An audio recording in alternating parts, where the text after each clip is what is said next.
மற்ற ஹாஸ்பிட்டலுக்கு போனீங்கன்னா உங்களுக்கு சீனியாரிட்டி போடுவாங்க, டோக்கன் போட்டு கொடுத்துருவாங்க. 1 2 3 4 அப்படியே ரெக்கார்ட் பண்ணிக்கணும். இல்லை ரெஜிஸ்டர் பண்ணிட்டு உங்களுக்கு இன்ஃபர்மேஷன் கொடுப்பாங்க, ரெடியாக இருக்கும் வாங்க அப்படி சொல்கிறோம். ஈவன் இப்போது கேன்சருக்கு டயாலிசிஸ் போகிறது, சின்ன வயசுலேயே டயாலிசிஸ் ஆகி போச்சு. இப்போது டயாலிசிஸ் போகிறது, தென் கேன்சருக்கு ட்ரீட்மெண்ட்டு கொடுக்குறது, இவங்கள கூட ரெடி பண்ணி புக் பண்ணி வச்சுக்கிறாங்க.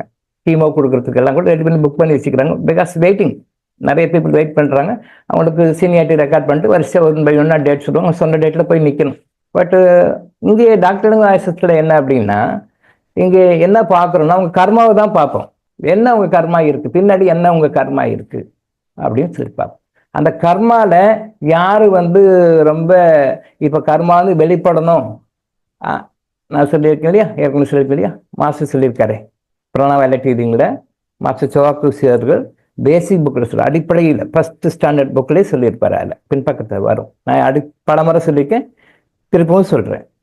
ஒருவருக்கு சிகிச்சை அளிப்பதற்கு முன்பு யார் அந்த ஹீலர், ஒருவருக்கு சிகிச்சை அளிப்பதற்கு முன்பு அவர் தன்னுடைய தீய கர்மாக்களை அனுபவித்து தீர்த்து விட்டாரா, அவர் தன்னுடைய தீய கர்மாக்களை அனுபவித்து தீர்த்து விட்டாரா, அவர் கற்றுக்கொள்ள வேண்டிய பாடங்களை கற்றுக்கொண்டு விட்டாரா அப்படின்னு தெரிந்து கொண்டு சிகிச்சை அளிக்க வேண்டும்னு சொல்றார்.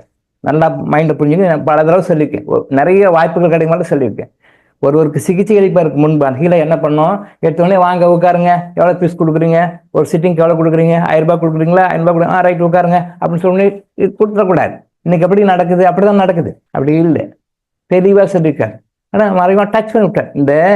இந்த மகான்கள், சித்தர்கள், கடவுள் எல்லாமே என்ன பண்ணாங்க, எந்த விஷயம் பட்டுன்னு தலையடிச்ச மாதிரி சொல்லவே மாட்டாங்க. இப்போ நான் தான் ஓரளவுக்கு அப்படி சொல்கிறேன்.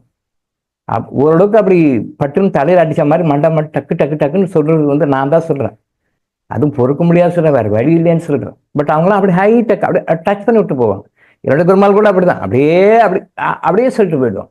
அதை நம்ம கொஞ்சம் உணர்வாந்து அப்போ தான் புரிஞ்சிக்க முடியும். கேர்லெஸ்ஸாக இருந்தால் விட்டுடுவோம், மிஸ் பண்ணிட்டுருவோம். அந்த மாதிரி எங்கேயும் மாஸ்டரும் அப்படிதான், அவரும் சாதாரண இல்லை, எல்லாம் தெரியும். ஆனால் அவரும் டச் பண்ணி தான் விட்றாரு. பாயிண்ட்டை அவ்வளோ பெரிய புக்கை படிக்கிறோம் பட்டும்போது அந்த பாயிண்ட்டை நோட் பண்ணுறாம அப்படி சாதாரணமாக சொல்லுவேன். ஆனால் மேட்ரே அங்கே தான் இருக்குது. எங்கிட்ட இந்த பயிற்சி எடுத்துக்கிட்டவங்க, இந்த பிராணிக் ஹீலிங் பயிற்சி எடுத்துக்கிட்டவங்க பேசிக் புக்கில் சொல்கிறாரு, ஒரு சிகிச்சை அளிப்பதற்கு முன்பு அவர் தன்னுடைய தீய கர்மாக்களை அனுபவித்து தீர்த்து விட்டாரா, அவர் கற்றுக்கொள்ள வேண்டிய பாடங்களை கற்றுக்கொண்டு விட்டாரா என்பதை தெரிந்து கொண்டு சிகிச்சை அளிங்க அப்படின்றார். இது எல்லாருக்குமே பொருந்தும். எல்லா பிராணிக் ஹீலிங், ரைக்கி, மற்ற மருத்துவங்களுக்கு எல்லாருக்குமே இது பொருந்தும்.